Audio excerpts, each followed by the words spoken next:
Vindo, Diego, que Deus lhe abençoe nesse momento. Muito obrigado. É um privilégio estar poder compartilhar a palavra de Deus com vocês. Deixa eu tirar essa máscara aqui que me atrapalha. É um privilégio poder estar com vocês aqui na igreja, né? Como o irmão falou, meu nome é Diego, né? Sou do litoral de São Paulo. Moro ali em Itanhaém e estou aqui trabalhando em prol do Evangelho. Um abraço para vocês que estão acompanhando pela internet. Um abraço para minha família também que está acompanhando. Estou aqui com o coração pertinho de vocês. Logo mais estou em casa. E é uma bênção poder compartilhar a palavra de Deus com vocês. Como disse o hino, nós temos um grande amigo, Jesus, o nosso Salvador. E é a respeito desse amigo e a respeito do que ele oferece que nós vamos conversar hoje. Eu peço a vocês que vocês abram sua Bíblia na carta de Paulo aos Romanos. Carta de Paulo aos Romanos. Você que está em casa também não deixe de pegar sua Bíblia, não deixe de acompanhar a Bíblia. É muito importante você acompanhar na palavra de Deus aquilo que está escrito lá. Você não pode ficar só com a palavra do pregador. Você tem que ficar com o que está escrito. Nós vamos ler o que Paulo escreveu aos Romanos no capítulo 6 em diante. Então, é um texto profundo, um texto tremendo. A carta de Romanos é uma carta que mudou muitas pessoas, mudou a vida de muitas pessoas. Entre elas está John Stott, Martinho Lutero, entre outros aí. Então, a carta de Paulo a Romanos é uma mensagem que foi para o tempo dele e é para o nosso tempo também. Vamos começar aqui, lendo a partir do versículo 1 de Romanos 6. E diz assim a palavra de Deus. Que diremos, pois? Permaneceremos no pecado para que a graça seja mais abundante? Paulo mesmo responde e diz, de modo nenhum. Como viveremos ainda no pecado, nós que para ele morremos? Então Paulo começa dizendo exatamente isto e fazendo uma pergunta. Que diremos, pois? Quando eu vejo esse versículo, que diremos, pois? Paulo está falando que diremos, pois, é porque ele estava tratando de um assunto primeiro. O assunto que Paulo está tratando é a defesa do Evangelho, é a defesa da fé, é a defesa de Cristo e do seu Evangelho. Quando você vai a Romanos 1, nós vamos passear bastante aqui na carta de Romanos. Quando você vai a Romanos 1, no versículo 16, Paulo, ele traz aqui o âmago do Evangelho. Ele fala assim, pois não me envergonho do Evangelho, porque é o poder de Deus para a salvação de todo aquele que crê, primeiro o judeu e também do grego, visto que a justiça de Deus se revela no Evangelho, de fé em fé, como está escrito, o justo viverá por fé. Então aqui o apóstolo Paulo está dizendo o seguinte, o tema do apóstolo Paulo, o tema central da epístola é o seguinte, eu não me envergonho do poder do Evangelho. Paulo está falando do poder do Evangelho. A palavra grega aqui para poder é a palavra que é usada para dinamite. É como se o Evangelho fosse uma dinamite, uma bomba que explode, e onde todo mundo que está perto ali é contagiado, é afetado pelo Evangelho. E Paulo está dizendo isso. O Evangelho é o poder de Deus. Mas esse poder de Deus é para quem? Será que é só para os cristãos? Será que é só para os adventistas do sétimo dia? Para quem que é esse poder do Evangelho? Paulo lhe responde aqui, ele fala assim, o poder do Evangelho é para todo aquele que crê. Se é para todo aquele que crê, é uma boa notícia. Aliás, Evangelho significa boas novas, significa uma boa notícia. Que notícia boa é essa que Paulo está falando? A notícia é que o Messias prometido veio, ele se encarnou, ele cresceu, ele cumpriu o seu ministério de 3 anos e meio, morreu, ao terceiro dia ressuscitou, e hoje ele está no santuário celestial intercedendo por mim e por vocês. Essa é a boa notícia. Mas esse Evangelho, ele tem um alcance global, universal. O Evangelho de Cristo não tem preconceitos, o Evangelho de Cristo alcança qualquer um. Aonde quer que a pessoa esteja, o Evangelho tem o poder de alcançar essa pessoa. Nós temos alguns tabus na igreja hoje. Hoje a igreja está passando por uma transição muito grande. Nós estamos perdendo um pouquinho da nossa raiz. Nós temos uma crise de identidade hoje na igreja. Só na igreja adventista? Não. É uma crise de identidade com todas as pessoas que se chamam cristãos. Muitos hoje estão indo à igreja, estão frequentando a igreja e não sabem o porquê estão na igreja. Eu tenho visitado muitos jovens que se afastaram da igreja, e é quase que unânime o argumento deles. Eu estava na igreja e não sabia o que estava fazendo lá. Eu não sabia o porquê eu frequentava. Chegou um momento em que eu não fazia mais sentido estar ali. Eu estava ali só por causa da minha mãe, por causa do meu pai. É uma crise que nós estamos vivendo, por quê? Por que dessa crise? Porque hoje, infelizmente, ou felizmente por um lado e infelizmente por outro, nós temos o avanço da tecnologia. E o avanço da tecnologia nos proporciona benefícios tremendos, mas um perigo muito alto. Nós temos muita informação. Nós somos a geração que mais teve informação em todo o mundo. Hoje, através do smartphone, do celular, você pode acessar qualquer informação que você quiser. Mas essa informação não passa de dados. Hoje nós temos o mundo todo na nossa mão, mas não temos conhecimento. Quando você vai em Mateus, Jesus vai falar o seguinte: o meu povo perece porque lhe falta o conhecimento. O povo de Deus está perecendo porque lhe falta o conhecimento, lhe falta a base bíblica, lhe falta a raiz. E hoje, os púlpitos hoje tem virado mais um consultório de autoajuda, um consultório psicológico, do que a pregação do Evangelho. Falta sermões raiz, falta profecia no púlpito, falta pregar o Evangelho no púlpito. E Paulo ele fala justamente disso. Paulo dá a defesa do Evangelho. A sociedade que Paulo pregava era uma sociedade semelhante à nossa. E Paulo fala assim: olha, o Evangelho é o poder de Deus e eu não me envergonho dele. Nós não devemos se envergonhar do Evangelho. Não devemos se envergonhar de Cristo. O Evangelho ele é o poder de Deus para a salvação. O verso de início que a gente leu, Paulo faz uma pergunta: que diremos, pois, acerca do Evangelho? No capítulo 1 e 2 de Paulo, Paulo vai direcionar o discurso para poder alcançar a população que ele vivia. Ele faz um discurso destinado aos judeus, ele faz um discurso destinado aos moralistas, aos intelectuais, ele faz um discurso destinado às pessoas que não queriam saber de Cristo. E aí então ele chega a uma conclusão. Quando você vai ao capítulo 3, ele vai traçar o perfil do ser humano. E ele diz o seguinte, que se conclui: temos nós qualquer vantagem? Capítulo 3, versículo 9. Não, de forma nenhuma, pois já temos demonstrado que todos, tanto judeus como gregos, estão debaixo do pecado. Como está escrito, não há justo nenhum sequer. Então Paulo está falando o seguinte, ele era judeu, ele fala assim: que diremos, pois, da nação judaica? Nós somos privilegiados? E Paulo faz um jogo de palavras, porque no versículo 1 do capítulo 3, Paulo vai dizer o seguinte: qual é, pois, a vantagem do judeu?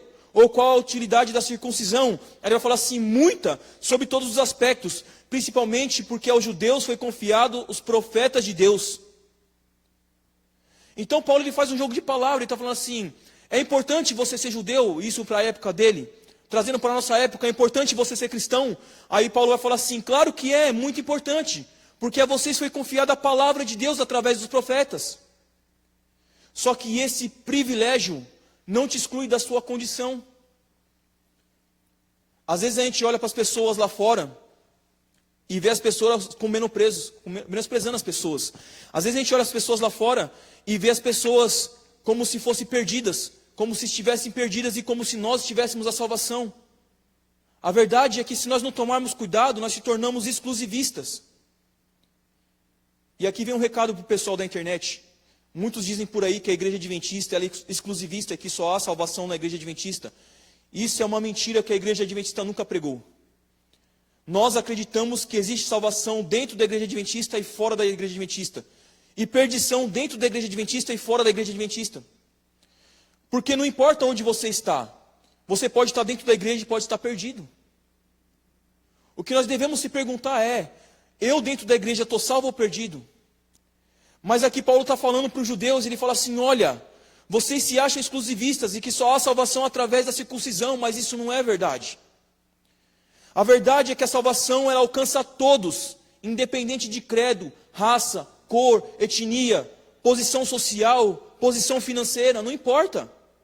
O Evangelho alcança uma pessoa que está dentro da sua casa, numa mansão, mas o Evangelho também alcança uma pessoa que está numa comunidade, vivendo no barraco. Não interessa a posição que você está. O evangelho alcança todo mundo. E aí Paulo ele vai traçar o seguinte, olha, não há um justo sequer. E por que Paulo fala isso? Porque a nossa justiça não passa de trapo de imundícia. E a palavra trapo de imundícia é uma palavra muito mais pesada do que a gente pensa. Trapo de imundícia eram os panos que as pessoas na época de Moisés, as mulheres usavam no período que está em menstruação. O trapo de imundícia é isso aí. Deus ele fala para a gente, a sua justiça não passa dos panos de menstruação da mulher. É isso que Deus está dizendo. Olha que justiça que a gente temos, é linda, né? É óbvio que não.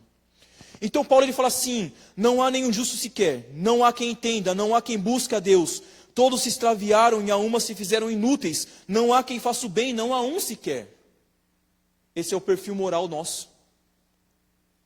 Estava conversando hoje com uma família e tratando a respeito desse assunto, até comentei sobre isso lá, sobre esse verso. E é tremendo porque a sociedade ela clama por um país mais moral. É ou não é verdade? Quantos aqui não gostariam de ter um país sem briga, sem desigualdade, sem ódio, sem preconceito? Quantos não queriam aqui ter um país onde ninguém passa fome, onde não há doença, onde não há dor? Nós queremos isso. Só que na verdade o país está desse jeito por conta de nós mesmos. Porque nós não vamos até as pessoas e ajudamos. Porque nós somos egoístas por dentro. E o único freio moral que tem é a Bíblia para nós. Porque se não tivesse esse freio moral, se nós não conhecêssemos das Escrituras, que homem seria você? Que mulher seria você? Que jovem seria você? E você aí da internet? Que pessoa seria você se você não tivesse princípios e não tivesse conceitos morais que te freiam? Você não seria nada, você seria um miserável, uma pessoa completamente corrupta. E Paulo ele trata disso também. Vamos voltar ao capítulo 6 e vamos continuar lendo a partir do versículo 3.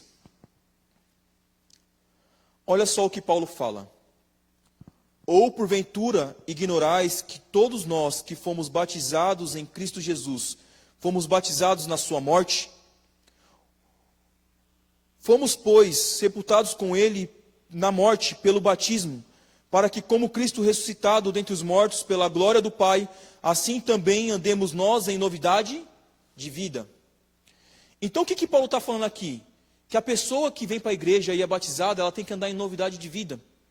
Mas a defesa de Paulo é a seguinte, Paulo estava enfrentando o seguinte, as pessoas vinham para a igreja de Paulo, se batizavam e queriam levar uma vida igualzinha à vida que levavam no passado. E o que Paulo está defendendo aqui? Ele fala assim, não é assim. Você que está batizado, você que faz parte da igreja, você tem que ser diferente do mundo. Só que a verdade é que nós lutamos contra os nossos pecados todo dia. Vamos avançar um pouquinho até Romanos 7. E olha só o que Paulo fala no versículo 14.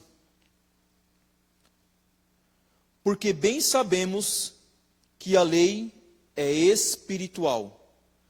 Eu, todavia, sou carnal, vendido à escravidão do pecado. Quem é que está falando isso? O apóstolo Paulo. Ele está falando exortando a igreja? Não, ele está falando dele mesmo. Está em primeira pessoa o texto.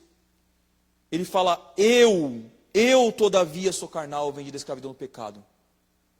Paulo ele lutava com seus pecados. Paulo não era diferente de mim, de você. O apóstolo Paulo era muito semelhante. Ele tinha fraquezas igual eu e igual você. Tiago, quando vai falar de Elias e da oração, ele fala assim, vocês acham que Elias era um homem diferente de vocês? Não, Elias era igual a vocês. O que diferenciava Elias de você, o que diferencia Paulo de mim e de você, é que Paulo tinha uma comunhão mais profunda com Deus. E é só isso. Nós somos capazes de fazer coisas maiores do que Paulo. Depende da gente. Nós somos capazes de levar o evangelho para todo mundo, como Paulo levou na sua época. Quando você vai no capítulo 1, ali no comecinho, quando Paulo está dando as suas credenciais, Paulo vai falar assim, este evangelho que está sendo pregado por todo mundo. Ou seja, o evangelho alcançou o mundo de Paulo na época dele. Então Paulo está falando o seguinte, eu sei que a lei é espiritual, E Paulo defende os 10 mandamentos, ele defende o decálogo. Quando você vem um pouquinho antes, ele vai falar no versículo 7, que diremos, pois, irmãos, a lei é pecado? Ele fala assim, não, de modo nenhum. Porque eu não teria conhecido o pecado se não fosse por intermédio da lei. O que Paulo está falando? Eu só conheço o que é pecado porque eu conheço a lei. E se eu tirar a lei, não existe pecado.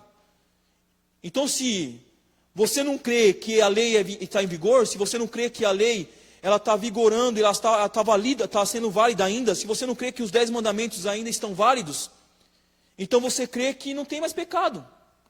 Porque você só conhece o pecado através da lei. Se Deus dissesse não mate, não teria pecado. Porque o pecado consiste em transgredir a lei, em romper uma lei que Deus estabeleceu. Então, a lei é pecado? A lei se torna pecado porque eu sou pecaminoso por conta da lei? Não, Paulo fala assim, de modo nenhum. Mas eu não teria conhecido o pecado se não fosse pela lei de Deus. Se a lei não dissesse, Diego, não roube, eu roubaria. Porque não teria nada me freando, não teria nada me impedindo. E roubar vai muito mais além do que você pensa e imagina. Eu vou dar um exemplo. Se você é contratado para fazer um serviço e trabalhar por 8 horas, e nessas 8 horas você fica ali fazendo qualquer coisa menos trabalhar, você está roubando o dinheiro do seu patrão, porque ele está te pagando 8 horas para trabalhar. Mas a gente pensa em roubar, só a pessoa que vai lá e rouba o banco, rouba uma casa, rouba uma senhora ou qualquer coisa do tipo. Mas roubar não é só isso. Você pode roubar o tempo que é de Deus. Você pode roubar as ofertas. Você pode pegar uma coisa, o fato de você pegar uma coisa que não é sua e se apropriar dela, isso já constitui furto. E roubar é pecado. Mas por que eu sei que roubar é pecado? Porque a lei diz, roubar é pecado. Se a lei não dissesse, não pode adulterar, nós adulteraríamos. Se a lei não dissesse, honra o teu pai e tua mãe, nós não ligaríamos para o nosso pai e para a nossa mãe. Mas Paulo está falando assim, não, a lei não é pecado, mas eu só conheço o pecado através da lei. Aí Paulo vai continuar. Ele vai até dar um exemplo da lei. Ele vai falar assim, eu não teria conhecido o pecado, senão por intermédio da lei. Pois eu não teria conhecido a cobiça, se a lei não dissesse, não cobiçarás. E aí Paulo vai continuando. Mas o pecado, tomando a ocasião pelo mandamento, despertou em mim toda sorte de concupiscência. Concupiscência significa vontade. Ou seja, o pecado tomou a ocasião pelo mandamento e me despertou toda a vontade, toda a sorte de vontade, toda a variedade de vontade. Porque sem lei está morto o pecado. Então, quando eu vivo sem lei, não existe pecado. O pecado está morto, não tem pecado sem lei. E aí então ele continua. Outrora sem a lei eu vivia, mas sobrevindo o preceito, reviveu o pecado e eu morri. Aí Paulo está falando para quem? Para os judeus? Não, Paulo não está falando para os judeus. Paulo está falando para o povo que vivia sem lei. Aí Paulo está falando assim, olha, eu vivo debaixo da lei, porque eu conheço o pecado e a lei me mostra o pecado. Mas eu saí debaixo da lei e fui para baixo da graça, porque eu entendi que a lei não salva. Mas a pessoa, quando não conhece o pecado, não conhece a lei, para Deus é como se ela não pecou, porque ela não sabe disso. Então a pessoa que não conhece, ela comete pecado, mas ela não é responsável por isso. Mas Diego, isso é uma heresia, como você pode falar isso? Está na Bíblia, irmãos. Vamos dar uma olhadinha lá em Atos. Atos no capítulo 19. 19 não, 17. Atos capítulo 17, o versículo 30.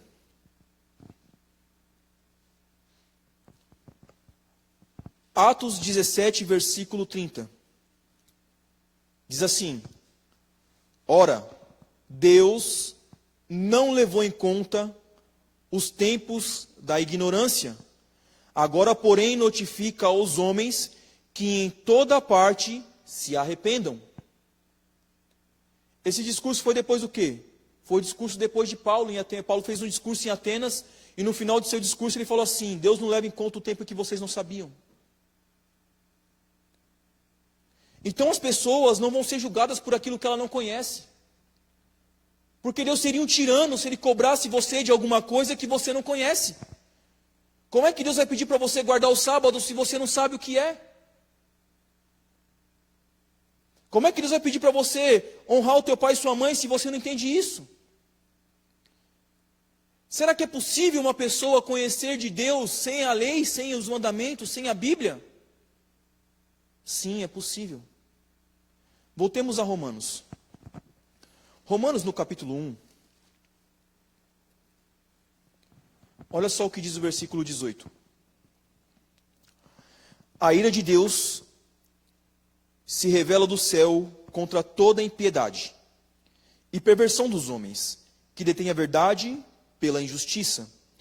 Porquanto, o que de Deus se pode conhecer é manifesto entre eles, porque Deus se manifestou, porque os atributos invisíveis de Deus, assim como o seu eterno poder, como também a sua própria divindade, claramente se reconhecem desde o princípio do mundo, sendo percebidos por meio das coisas que foram criadas. Tais homens são, por isso, indesculpáveis. Então, aqui Paulo está dizendo o quê? Que as pessoas são indesculpáveis. Ou seja, não tem como você alegar assim, eu não fiz porque eu não conhecia de Deus. Mas Paulo está falando também que se eu não conheço da lei, eu não posso ser julgado por ela. E Paulo ele continua seu discurso. Então, quando Paulo vai tratando desse assunto, ele está falando o seguinte: olha, não tem desculpa para você dizer que Deus não existe ou que Deus não se revelou, porque Deus se revela de diversas maneiras, inclusive através da natureza. Deus ele se revela através do amor de uma mãe por um filho. Deus se revela de diversas maneiras. Então, talvez você não conheceu Deus através da Bíblia, mas quando você foi crescendo, você sabia que que roubar era errado, mesmo sem ter lido o Êxodo 20. E por que você sabia? Porque Deus se revelou a você de alguma maneira. Então Deus não vai julgar a gente pelo que nós conhecemos de Bíblia só, mas Deus vai julgar a gente pela concepção que a gente tem do que é certo ou errado. Então, se você tem certeza que aquilo é errado, se a sua consciência lhe diz que isso é errado, você comete pecado sim contra a sua consciência. É por isso que Paulo falou assim: eu não posso pecar contra a minha consciência. Então Paulo está dizendo o seguinte: não tem desculpas para você não seguir a Deus. Você vai ser julgado de qualquer maneira. Tem base bíblica para isso? Tem. Vamos voltar um pouquinho lá em João. João no capítulo 3, o verso 16, um verso bastante conhecido da gente.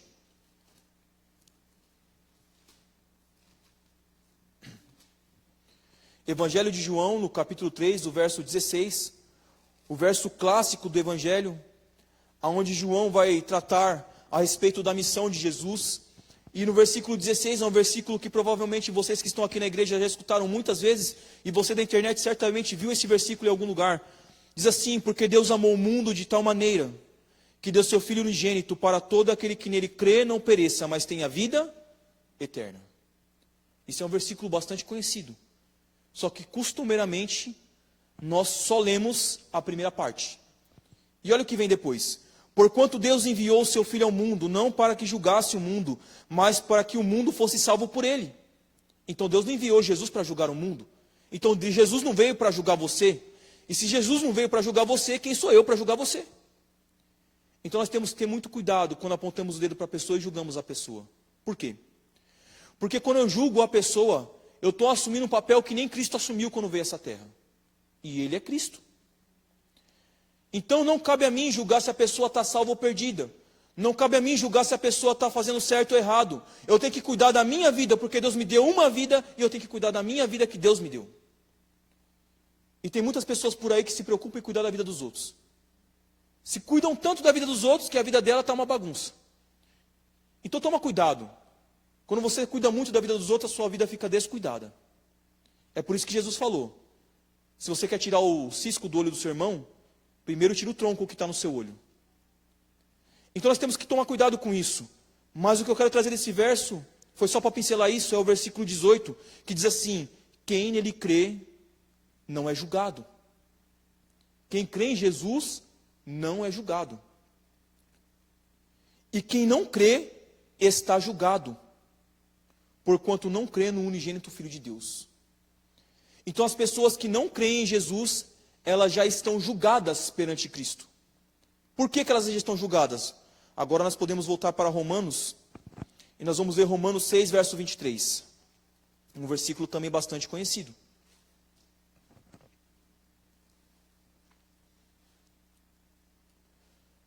Romanos 6, verso 23 vai dizer o seguinte: porque o salário do pecado é a morte, Mas o dom gratuito de Deus é a vida eterna em Cristo Jesus, nosso Senhor.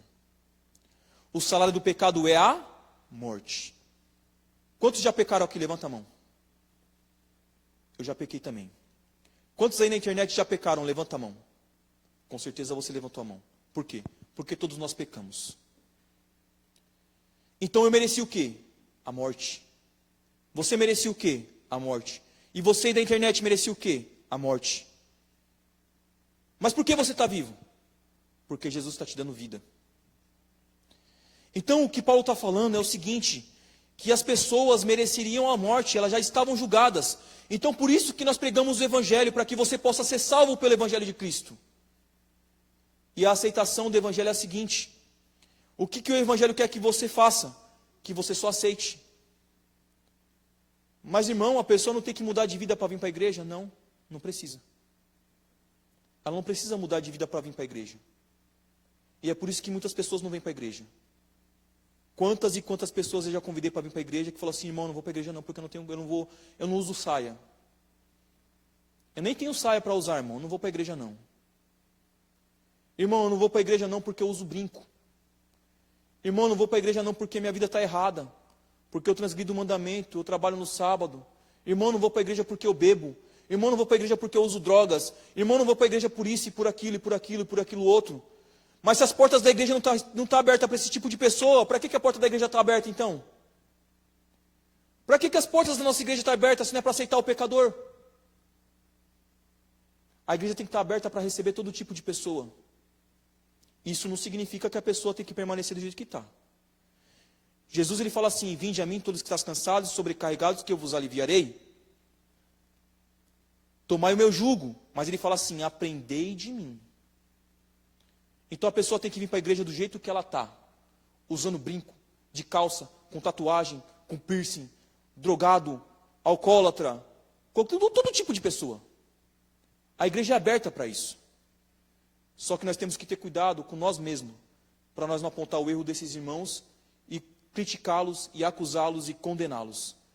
Porque a igreja só não está cheia desse tipo de pessoa, porque nós temos preconceito com esse tipo de pessoa. Mas nós temos que tomar cuidado com isso. E eu não falo pelos irmãos, eu falo por mim mesmo. Porque é difícil você aceitar uma pessoa que está fedendo, é ou não é verdade? É fácil você receber uma pessoa na igreja, tratá-la bem, essa pessoa estando bem vestida, de terno, gravata, um executivo. Mas e quando bate algum pedinte na igreja pedindo um alimento? Como é que a gente trata essa pessoa? Temos nós mostrado o Evangelho de Cristo? Temos nós levado o Evangelho como Paulo levava? Então Paulo está falando justamente disso, ele está falando do poder do Evangelho. Então não vai ter pessoa desculpável de Deus. Porque se a pessoa não vem até Jesus, ela já está condenada. E nossa missão é salvar essa pessoa, trazer essa pessoa para Jesus. Aí Paulo vai tratar isso, ele fala assim, o salário do pecado é a morte, mas Deus está oferecendo a vida. Mas Deus usa você e eu para poder levar esse Evangelho. Só que nós não prestamos, nós somos miseráveis, nós somos miseráveis, eu sou miserável.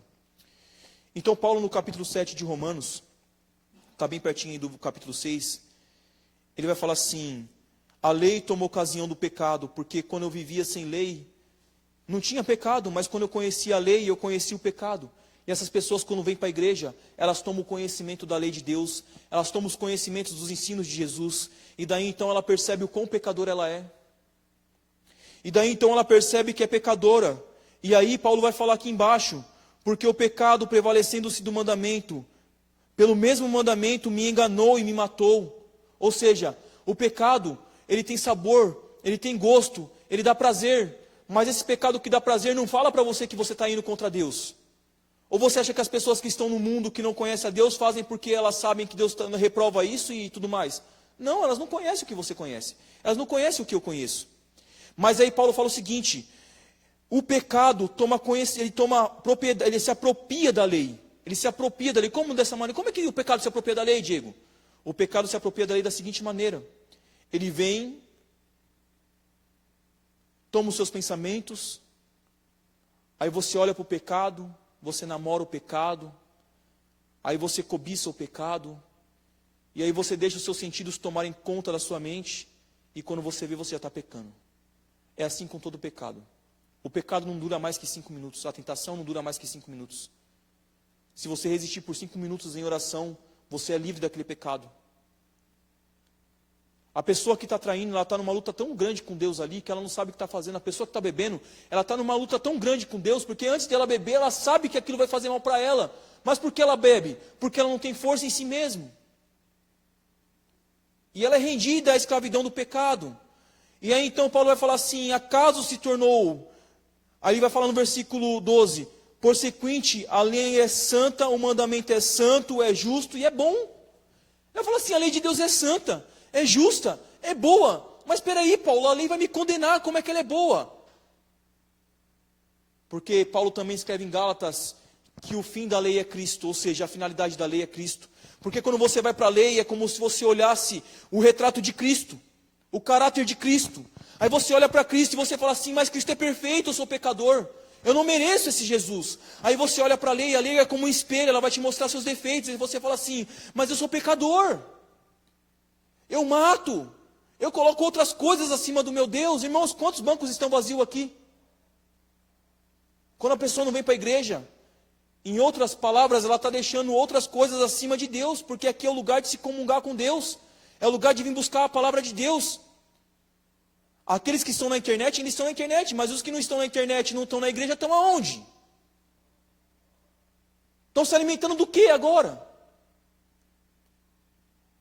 Salvo aqueles que estão fazendo estudo bíblico, que estão evangelizando, que estão fazendo o estudo da palavra, mas se não estão voltados para Deus agora nesse momento de culto, de oração, estão fazendo o quê? Estão colocando outra coisa acima de Deus, acima das coisas de Deus. Então o pecado vai me mostrar que, a lei vai me mostrar que eu sou pecador, que eu preciso de Cristo, e é só para isso que serve a lei, para mais nada. A lei não salva, nunca salvou e nunca vai salvar, mas a lei condena. É por isso que Paulo fala assim, a lei é boa, a lei é santa, a lei é maravilhosa, porque a lei me mostra que eu preciso de Jesus.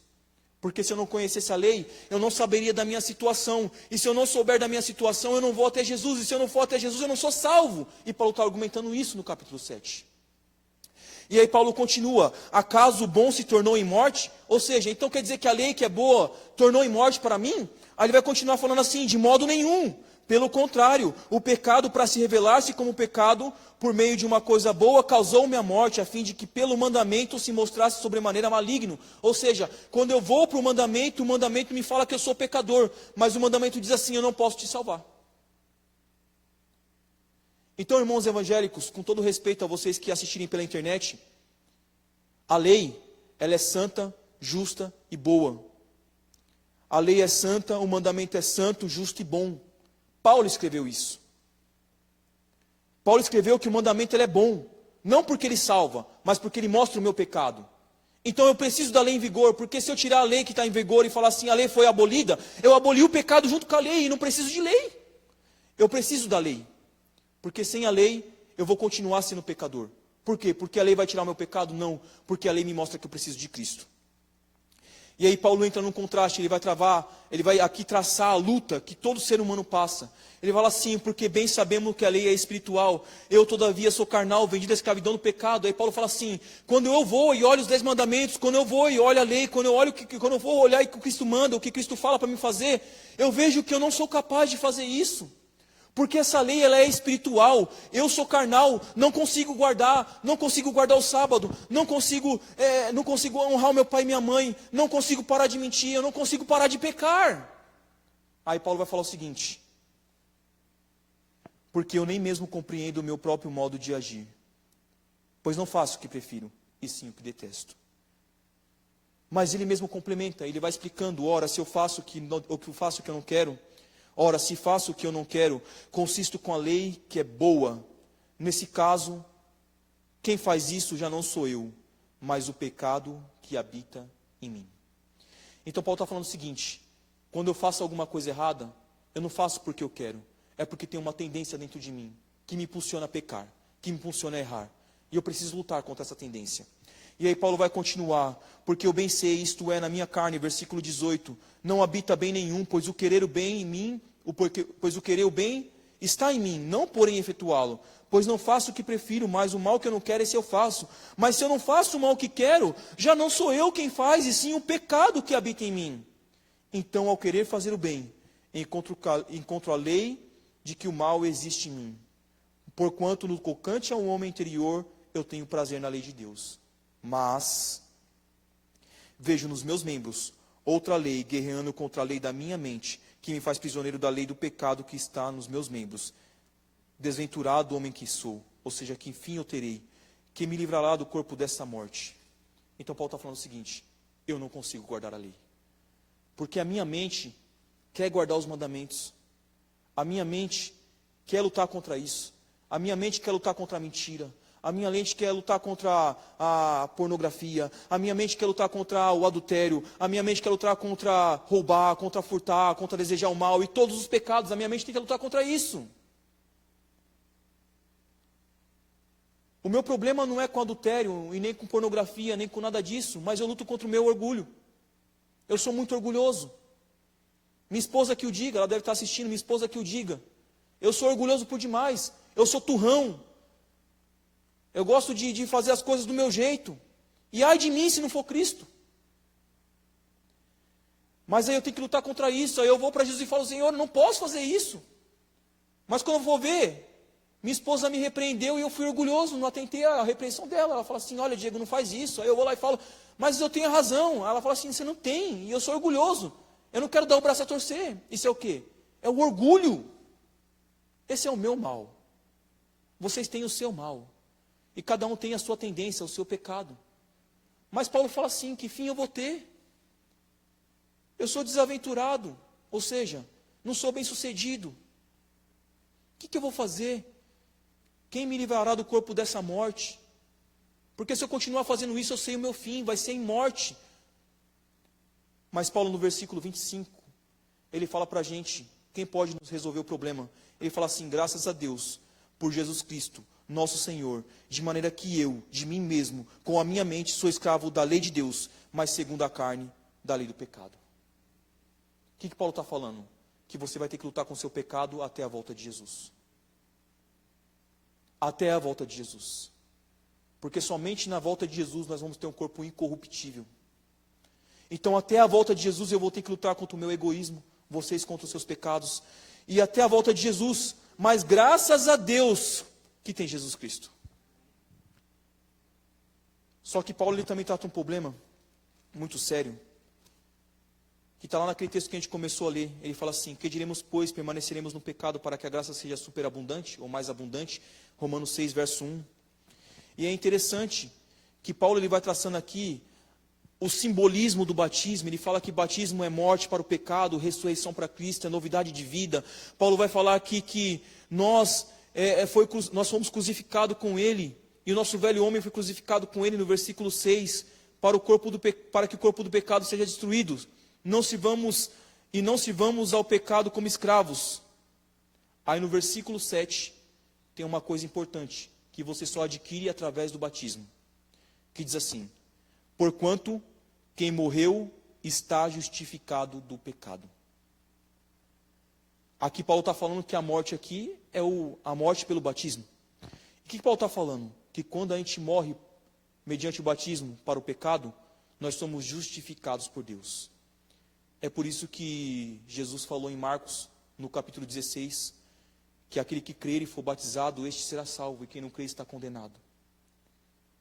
Quando você se decide pelo batismo, você se decide pela justificação. Não há justificação antes do batismo. E quando você vai descendo aqui, Paulo vai falar que quando você se batiza, você fortalece a natureza espiritual, e aí você tem forças para lutar contra o pecado. Aí vai falar no versículo 12: não reine, portanto, o pecado em vosso corpo mortal, de maneira que obedeceis a vossas paixões, nem ofereçais cada um de vossos membros do seu corpo para o pecado, como instrumentos de iniquidade, mas oferecei-vos a Deus como ressurreto dentre os mortos, e vossos membros a Deus como instrumentos de justiça, porque o pecado não terá domínio sobre vós, pois não estáis debaixo da lei, e sim da graça. Então, quando nós aceitamos a Cristo, nós começamos a conhecer a Cristo. A consequência de uma pessoa que conhece a Cristo é querer se batizar e fazer parte da família de Jesus, se tornar cordeiro de Cristo, como diz Paulo. A pessoa que se batiza, ela adquire essa nova natureza, e ela deixa de estar debaixo da lei e passa a estar debaixo da graça. O que é isso, em outras palavras? A pessoa que não é batizada, ela ainda continua sob efeito da lei. ela continua sob o jugo da lei, sobre a condenação da lei. É por isso que a Bíblia fala que aqueles que não creem em Jesus já estão condenados, porque a lei vai condenar essa pessoa. Por que a lei condena essa pessoa? Porque a lei é o sistema que Deus criou para reger o universo. E sem essa lei não existe universo, não existe vida, só existe bagunça, desordem e morte. Tanto é que nós temos o planeta do jeito que está, por conta da desobediência. Então, Paulo, ele fala o seguinte: nós precisamos de Jesus. Porque o Evangelho é o poder de Deus para a salvação. E não há salvação fora do Evangelho. Porque o Evangelho é a única maneira da pessoa ser salva. É bem verdade que vai ter pessoas que não conheceram Jesus e vão estar no céu, é verdade. Isaías fala isso. Tem pessoas que não estão na igreja e que não vão vir para a igreja e que vão estar no céu, sim, vai ter. Porque essas pessoas não tiveram a oportunidade do Evangelho. Mas hoje em dia é quase que impossível uma pessoa não ter acesso ao Evangelho. Ainda mais com o avanço da tecnologia. E o verso, para finalizar, está aqui em Romanos 8. Quando Deus ele vai falar através de Paulo, ele vai dar a prova e a certeza do amor de Deus. Presta muita atenção no que Paulo está dizendo. Que diremos, pois, à vista dessas coisas? Que coisas? As coisas que ele está tratando. No capítulo 8 a gente não conversou porque o tempo não nos permite, mas ele vai falar da ação do Espírito Santo na vida do pecador. Ele vai falar que não tem condenação nenhuma para os que estão em Cristo. Mas aqui no versículo 31, ele vai falar o seguinte: que diremos, pois, à vista dessas coisas? Se Deus é por nós, quem será contra nós? Quem poderá nos resistir? Ele vai continuar dizendo o seguinte: aquele que não poupou o seu próprio filho, antes por nós os entregou, porventura não nos dará graciosamente com ele todas as coisas? Quem tentará acusação contra os eleitos de Deus? É Deus quem os justifica. Irmãos, não deixe o diabo enganar vocês, porque o diabo ele é terrível, ele é sujo, ele é encardido. Ele não tem mais salvação e quer que vocês também não tenham. E quando você toma a decisão por Cristo, quando a pessoa se decide a se batizar, ela vem para a igreja, se batiza na maior boa intenção, ela não quer mais errar. Mas às vezes essa pessoa cai e sabe que o diabo fala para ela: você não vai conseguir. Você não consegue. Você não merece Cristo. Sai da igreja. Você está fazendo mal para a igreja, sai dela. Isso é mentira. Isso é mentira. Aqui Romanos, aqui Paulo está falando exatamente isso. Quem vai nos acusar se é Deus que nos justifica? Jesus pagou o preço de todo o seu pecado. E aí Paulo continua: quem nos condenará? É Cristo quem morreu por nós? Ou antes Cristo quem ressuscitou, o qual está à destra de Deus, este também intercede por nós. Quem nos separará do amor de Cristo? Será a tribulação? Ou será a angústia? Ou a perseguição? Ou a fome? Ou a nudez? Ou o perigo? Ou a espada? Como está escrito: por amor de ti somos entregues todos os dias, e fomos todos considerados como ovelhas ao matadouro. Em todas as coisas, porém, somos mais do que vencedores, porque nos amou. Porque estou bem certo que nem a morte, nem a vida, nem os anjos, nem os principados, nem as coisas do presente, nem as coisas dos porvir, os poderes, nem a altura, nem a profundidade, nem qualquer outra criatura poderá nos separar do amor de Deus que está em Cristo Jesus. Queridos, nada é capaz de separar você do amor de Cristo. O sermão de hoje fala justamente disso, da luta que a gente trava. Você que já está na igreja trava essa luta. A pessoa que está vindo para a igreja trava essa luta. A pessoa que se batizou vai travar essa luta também. Mas nada é capaz de separar você do amor de Cristo. Porque o Evangelho é o poder de Deus para a salvação de todo aquele que nele crê. Posso escolher um hino para a gente terminar? O hino é o 208, Graça Excelsa.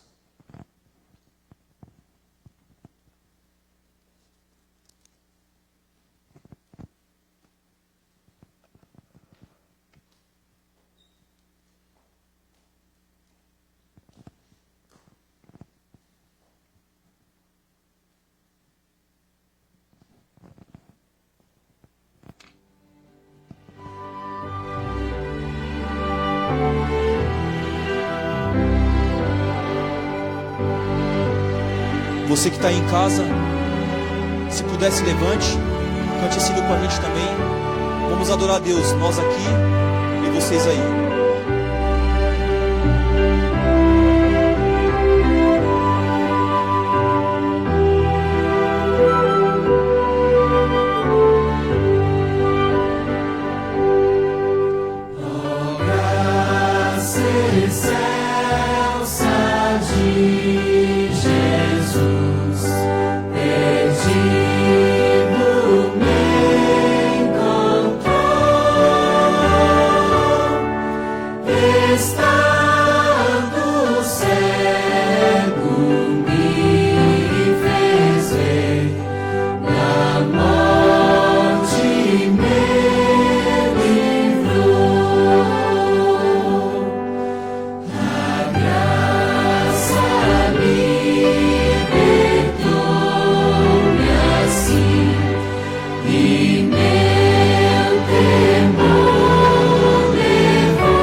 Estava perdido, mas a graça um dia me encontrou, assim como encontrou vocês também.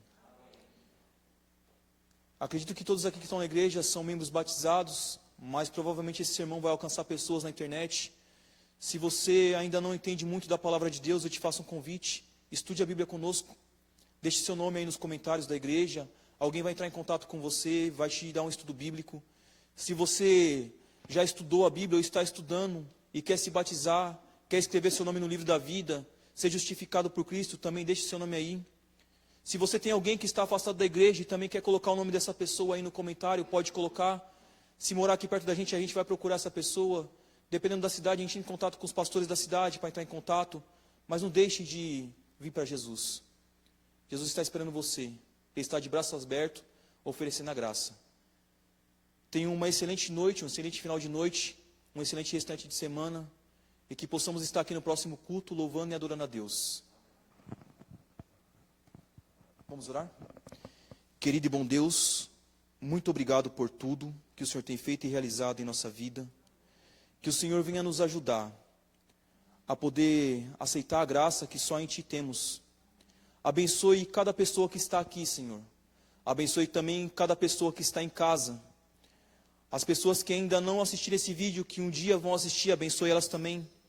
Que todos nós possamos ter a salvação, Pai. Que as pessoas que estão em casa sintam tocadas pelo Espírito Santo para colocar seu nome nos comentários, para que possam receber estudo bíblico, para que possam aprender mais de Ti, Senhor. Nos ajude a avançar com o Evangelho. Abençoe cada família representada, esteja conosco, não só hoje, mas em todo sempre, nos conduzindo e nos preparando para o dia da sua volta. Senhor, esse é o nosso desejo. Clamamos a Ti em nome de Jesus. Amém. Tenha uma boa noite.